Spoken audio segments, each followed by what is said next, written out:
நமது நாட்டின் விடுதலைக்காகவும் நமது மக்களின் உரிமைகளுக்காகவும்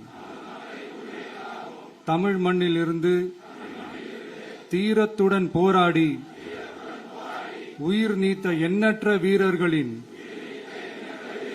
தியாகத்தை எப்போதும் போற்றுவேன். நமது அன்னை தமிழ் மொழியை காக்க உயிர் தியாகம் செய்த மொழிப்போர் தியாகிகளின் இலக்கை நிறைவேற்றும் வகையில் தொடர்ந்து பாடுபடுவேன். இந்திய அரசியலமைப்பு சட்டத்தின் மீதும் இறையாண்மை மீதும் நம்பிக்கை வைத்து அனைவருடன் ஒற்றுமை, சகோதரத்துவம், மத நல்லிணக்கம், சமத்துவம் ஆகியவற்றை பேணி காக்கின்ற பொறுப்புள்ள தனி மனிதராக செயல்படுவேன். மக்களாட்சி, மதச்சார்பின்மை, சமூக நீதி பாதையில் பயணித்து என்றும் மக்கள் நல சேவகராக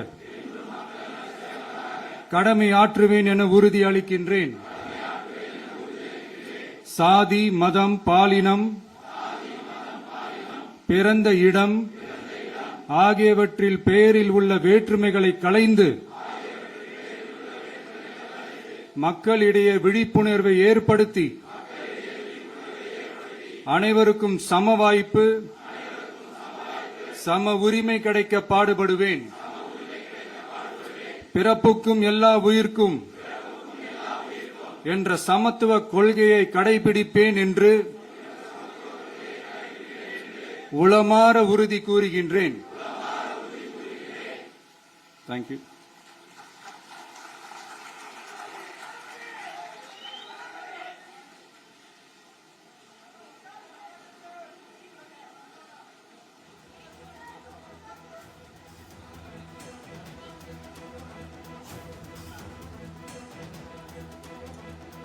அனைவருக்கும் சம வாய்ப்பு, சம உரிமை கிடைக்க பாடுபடுவேன். பிறப்புக்கும் எல்லா உயிர்க்கும் என்ற சமத்துவ கொள்கையை கடைபிடிப்பேன் என்று உளமாற உறுதிமொழி ஏற்றிய அனைவருக்கும் நன்றி.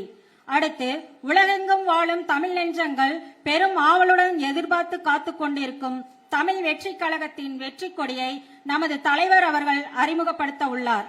அதைத் தொடர்ந்து நமது தலைமை நிலைய செயலகத்தில் அமைந்துள்ள கொடிக்கம்பத்தில் தமிழக வெற்றி கழகத்தின் வெற்றி கொடியை தலைவர் அவர்கள் ஏற்றி வைக்க உள்ளார். இப்போது தமிழ் வெற்றி கொடியை அறிமுகம் செய்ய வருமாறு வெற்றி தலைவரை அன்புடன் அழைக்கின்றோம்.